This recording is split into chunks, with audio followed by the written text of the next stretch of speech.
Hello everyone, I'm Bahar and today I'm going to review the famous SAC-1 OLFA knife graphic art.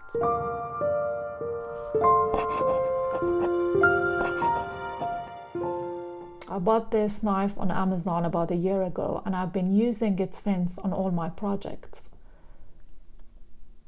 As you may know, OLFA is a Japanese brand and their products are made in Japan, so that alone shows the quality of their products.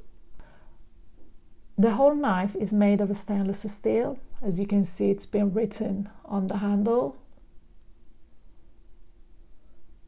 Apart from this part, which is plastic. And this is the back of the handle. The blades are also OLFA, as you can see.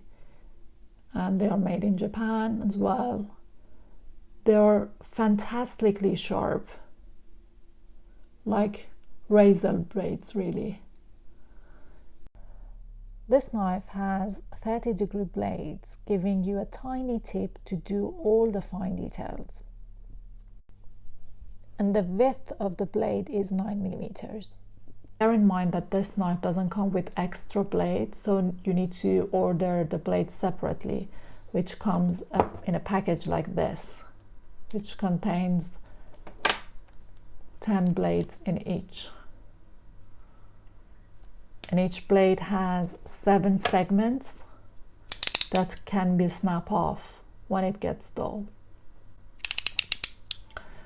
It's very light, very slim, and very comfy in your hand.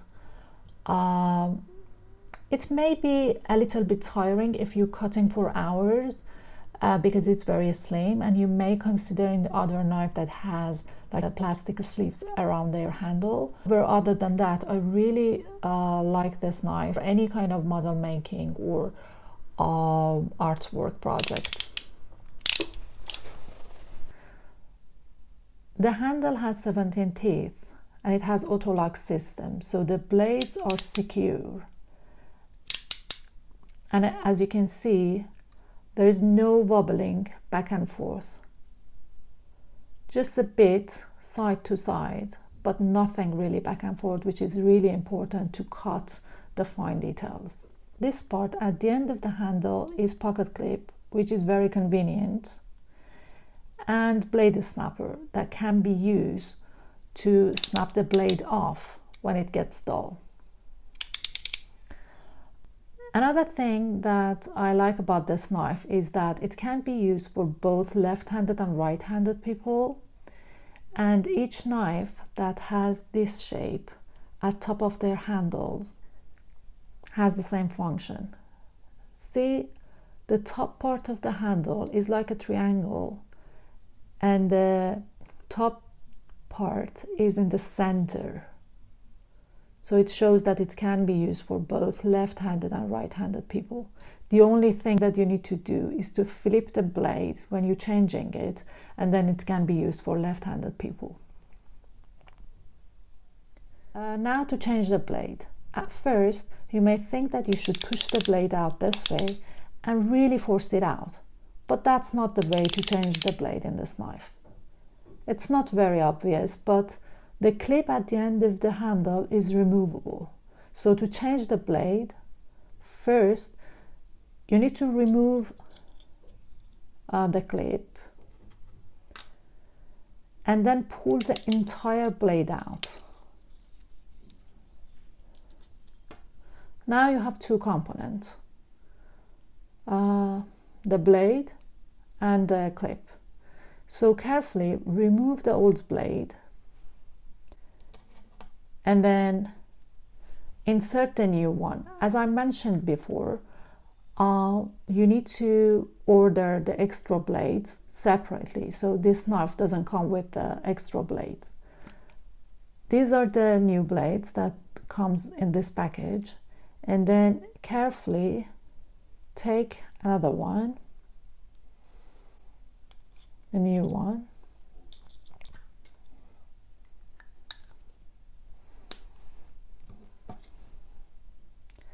and then carefully insert the slider peg into the new blade, like this.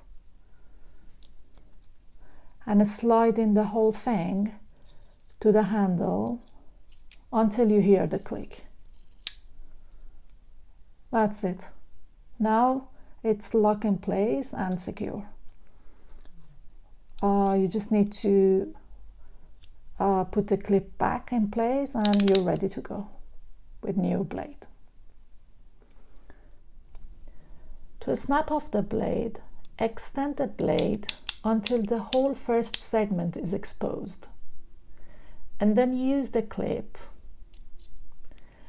and insert the blade into the slotted part of the clip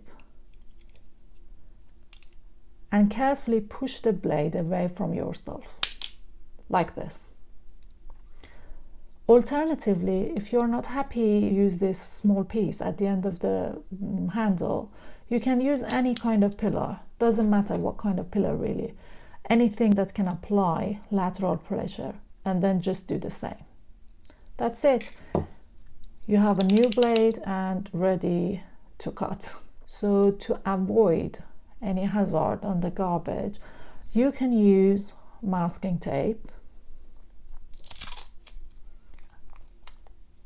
Put the blade on the masking tape and then wrap all the sharp edges into the masking tape, like this. Now you can dispose the old blade safely. Thank you for watching. If you found this video helpful, please like and share. In the next video, I will use this knife to cut different materials like cardboard, balsa wood, foam board, glass sheet, leather, and many more. So if you want to see this knife in action, make sure to subscribe to my channel and turn the notifications on so you don't miss it. I'll see you in the next video. Bye!